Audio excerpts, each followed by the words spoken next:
So today on the podcast, I want to talk about something that particularly refers to sales, but it can be implemented in almost every aspect of the organization. And that is the acquisition strategy, the retention strategy, the growth strategy. And then if you are a non-profit organization like the one I've consulted earlier this week, you can also build a sustainability strategy.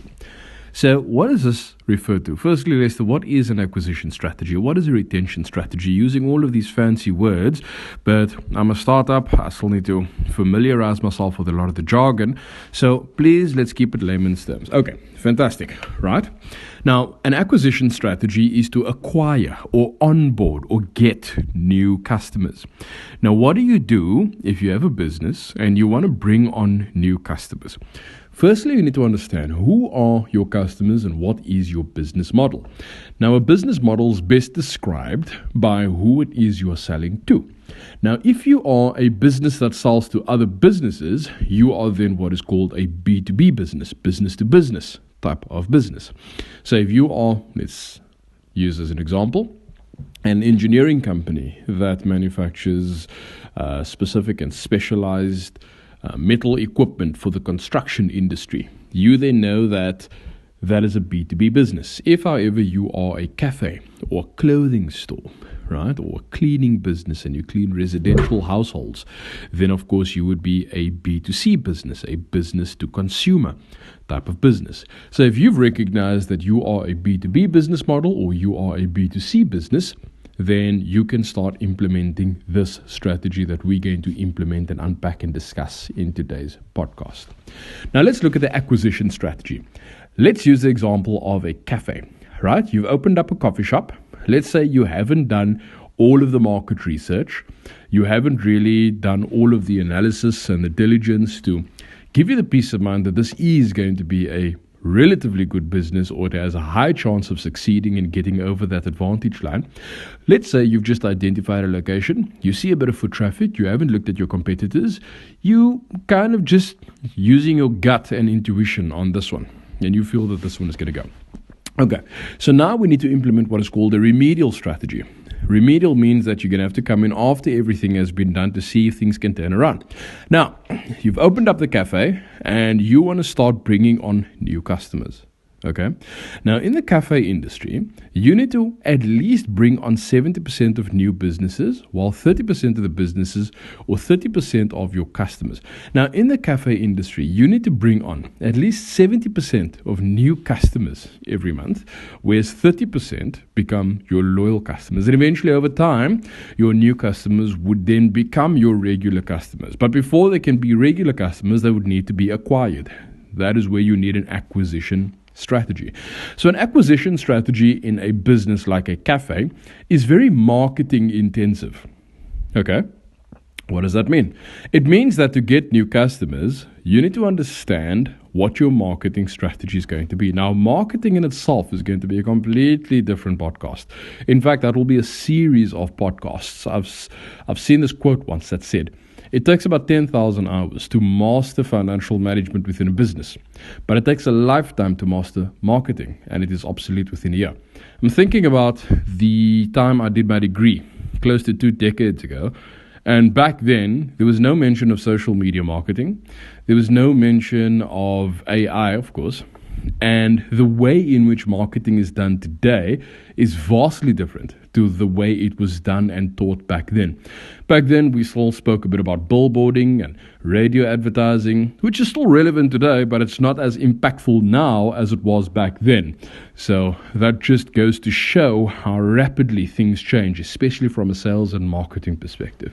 So coming back to an acquisition strategy, when you onboard and when you're looking to acquire new customers, a large part of your B2C business would be related to marketing. So you'll run various campaigns based on how you've recognized and identified your market. And if you feel, okay, radio advertising is going to be one point, social media marketing and a very detailed digital marketing strategy would have to be implemented to onboard these customers. And you then see, okay, based on the fact that we've now seen an increase of 30% in our sales, that could be attributed to the marketing efforts. Okay, so that is what is called an acquisition strategy. An acquisition strategy is to acquire new customers to come in to the business where they can start buying from us, and whether there's an onboarding process. So if there's an onboarding process, it means that first time customers would then come in. Not only would they just buy something and leave, we'd obviously offer them a loyalty program or a rewards program to then join a retention strategy. Now retention speaks to retaining those customers. Retention strategies means that when a customer comes in, that shouldn't be the last time they come in. Of course, if they're coming from a faraway area and they're just at a meeting there, then you won't necessarily expect to see them next week again. But if it is regular people that are in the area, either they work there or they live close by, or they would actually drive as far as 15, 20 kilometers just to come see or to come taste your food, then by all means you have a brilliant business. But for the most part, coffee shops is seen as a sense of convenience. And what increases people's want to come there is the loyalty, is the customer service, is all the other things that you offer. Now, with coffee shops specifically, there are three fundamental reasons people come to cafes. One is the taste of the food. Two is the quality of the service and the friends that they make there, either with the barista or with the waiters or whoever else is serving and working there. And three, the experience they have when they are in the place. Because people will ultimately forget what the food tastes like, but they'll never forget the experience they had when they were there. And the experience speaks to the music, it speaks to the color scheme, the lighting, all of these extra things that we as business owners tend to take for granted. Now, yes, we are speaking about cafes, but if somebody's coming into a clothing store, if someone is recruiting your services to clean their home, these are all those extra things that will either get customers to say yes or no. Now, I want to talk a bit about a loyalty program very quickly. And I want to talk about a cafe. In fact, the biggest cafe in the world is Starbucks, with close to 30,000 stores globally. Right? And Starbucks is more than just a cafe. In fact, I saw this documentary on this YouTube channel called Magnates Media. Phenomenal channel, by the way. If you're not following that, then you're a business owner, you are missing out. Now, what the guys spoke about on this channel is how Starbucks has become more of a bank than an actual cafe. And that is because of their loyalty program. And this is how they do it. And the simplicity of it is so genius and it's so brilliant that I'm concerned that there are not much more companies that are doing it. When people buy coffee from Starbucks, it is recommended that they buy via the app instead of paying cash over the counter. Now, when you're buying with your Starbucks app, it increases your Starbucks points, which will allow you to redeem coffee at a later stage again free of charge using those points, right? That is understood. But what is the genius, or the genius in this entire model, is the fact that Starbucks now holds in excess of $1.5 billion just by the credit that is on their app. And it's not like a commercial bank where they need to hold a minimum reserve in the event of a bank on the run. So, in essence, they're getting paid well in advance. And the margins in coffee, by the way, is very generous. I think Howard Schultz, the founder of Starbucks, said it best. Coffee is a high volume, high margin business. That is why I went into the industry. And when you've realized that there's so much money there's so much money in your account already, what Starbucks then done is they actually build additional Starbucks stores.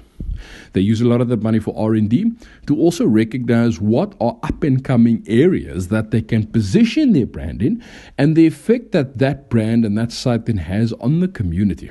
So it's a whole detailed documentary that is put together.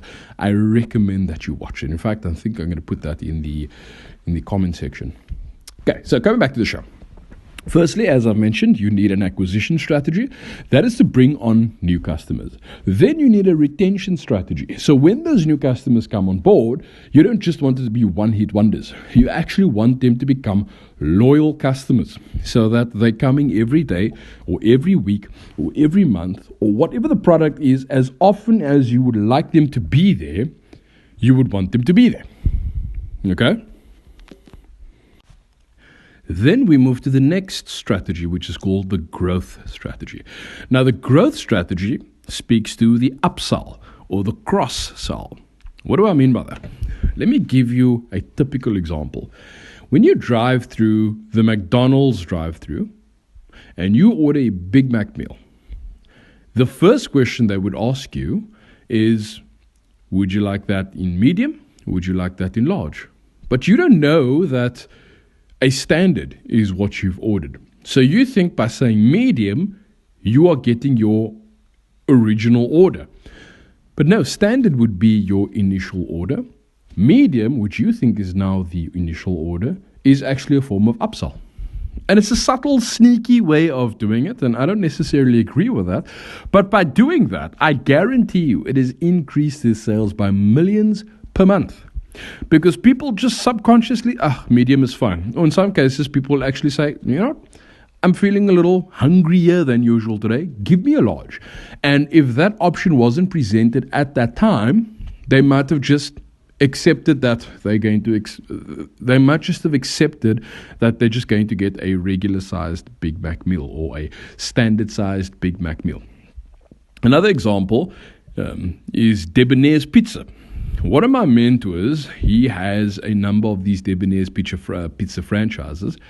And what they do is when somebody comes in and buys a pizza, they would ask them, can I get you a Coke with that? Or can I get you a Fanta with that? They won't ask, can I get you a cool drink with that? Because if you're asking, can I get you a cool drink with that, you're giving the customer the opportunity to either say yes, please, or no, thank you. If, however, you are giving them the option of two different sodas, they will more than likely go with the one instead of the other because no thank you isn't necessarily an option. They'd have to search their mind at that given moment and say, you know, I don't think I want a cool drink today. And, you know, people are so habitual, they're so governed by their habits and their nature that they will either choose option A or option B because at that moment they don't have the necessarily brand will to say no thank you. Or they don't have the energy to think of another option to say, no, man, it's okay. Especially given the fact that it's such a small upsell. If you are in the automotive industry, for example, upsell becomes a little more conscious in the mind of the customer. If someone is buying a Porsche Cayenne and the salesman asks, listen, would you like to customize that? Can we get you a different rim, or can we get you a different spray paint, or can we get you this? That's going to be an extra 20,000, 30,000, 80,000. So that is obviously a lot more conscious. But when it comes to the smaller upsells, people tend to just, you know what, that's fine, add. Even when you're buying food online via Uber Eats or Mr. D, and you've ordered some nice Chinese food, before you go to the checkout page, there would be this one last pop-up that would ask you complimentary items. Would you like to take a cool drink with that? Or would you like to take a dessert with that? And in some cases, people tend to click on that extra 18 Rand for the dessert, that extra 25 Rand for the ice cream, or whatever the case is. That is a growth strategy. Now,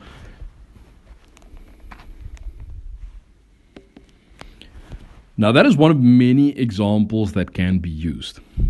Now, this past week, I've consulted an organization. It's a non-profit organization. They turn in excess of 100 million Rand per year. So a lot of that also comes from grants. It comes from social welfare. It comes from various other ministries within government. And because of the political landscape and the volatility from where these funds come, I recommended to them that it would be in your own interest to have a sustainability strategy so that you can reduce your dependence and reliance on these government sectors.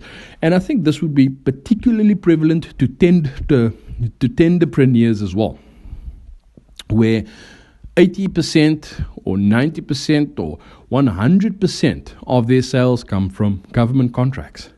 And because of the volatility within that industry, and one could even argue because of the corruption in that industry, it would be in your interests to build a sustainability strategy or implement a sustainability strategy within your organization. Why? What does that look like? Not too long ago, we had a podcast that talks about external factors that affect the organization. And the first thing we discussed is political factors. And the example I used was I was in line to get a contract from one department within government. Actually, it wasn't me directly. It was a colleague of mine that was in line to get a contract. And I was going to do some work for this organization that would have gotten that contract. And because there was a cabinet reshuffle, there was a new minister that came in place, and this new minister didn't have the heart and the passion for the unemployed like the previous one did. So that project that we've put a lot of time and effort into has fallen flat. Now, this happens almost regularly. And if your dependence is extremely high on political and external factors that affect your organization, you need to implement a sustainability strategy. And a sustainability strategy looks at what are the current resources that we as an organization have. How can we build this and reduce our dependency on these external organizations? So for this ministry and for this non-profit organization, we've put a couple of ideas in place. And we looked at what they are doing and we saw how could we optimize it? How can we introduce a new stream of income to complement what it is we're doing? To not go against the grain, to not veer away from the company's vision and mission, but what creative and innovative plans and strategies can we come up with to do exactly that? And as soon as you ask the brain to come up with ideas, your brain is this beautiful tool that will scan through every possible option that it could think of. Now, granted, there's going to be some silly suggestions, and that is okay. But if you ask yourself, what are 20 ideas I can come up with? And this is not being done today, by the way, because everybody wants to use AI, and that is okay. But if you are too dependent on AI, right, you are opening yourself up to manipulation, because if somebody decides they're going to mess with the algorithms and they want to veer certain thought patterns their way that might be to your detriment, then you will have very little say and cognitive ability to critically think things through. So I still recommend that you use your brain, which in my opinion is far more powerful than AI, because we're only using a small percentage thereof. Now imagine you could access more of your cerebral capacity. And yeah, I'm thinking of those movies like Lucy and Limitless by Bradley Cooper. Different story, different conversation. And if you ask your brain to produce 20 ideas and it starts scanning and, it like runs across this line and, there's an idea. Let's go a little bit deeper into that one over there. Okay. We might look at this thing and we might look at that thing and we can implement that. And then we can go down this passage over here. And granted, it is hard work and it can be exhausting. But if you don't do it, you're almost guaranteed that there'll be no sustainability strategy. And in the event that anything should happen, your company is then vulnerable to these things. So your brain could scan, okay, that might be a silly idea. You might have explored all of the options within that idea, and that's a cluster of other options that idea produces. Next idea, okay? And then after those 20 ideas, you write them down. You unpack them, you critically analyze them. If you need a different set of eyes to look at it, then by all means ask someone that you trust and someone that is impartial and someone that can think critically and rationally and impartially. And then you explore if this option is a viable option. Those are the 4 strategies you need to implement. If you're not a non-profit organization or if you're not a tenderpreneur, then only focus on the first 3, which is an acquisition strategy, a retention strategy, and a growth strategy. If you got value from this podcast, if you'd like to follow us, please join the Corp community. It's free of charge. There's tons of resources that you can access. And again, if you're watching this on YouTube and any of the social media platforms, give us a like, give us a subscription, and give us a thumbs up. Until next week, same time, same place. Goodbye. And God bless.